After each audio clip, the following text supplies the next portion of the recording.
যার শেষ উক্তি হবে লা ইলাহা ইল্লাল্লাহ, তার প্রতিদান কি?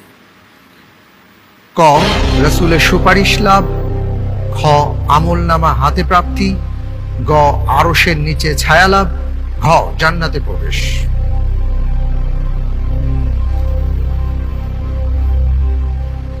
খ, জান্নাতে প্রবেশ।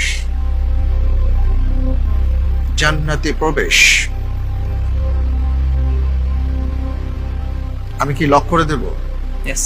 ফ্রিজ করে দেওয়া হোক, ঘ, জান্নাতে প্রবেশ।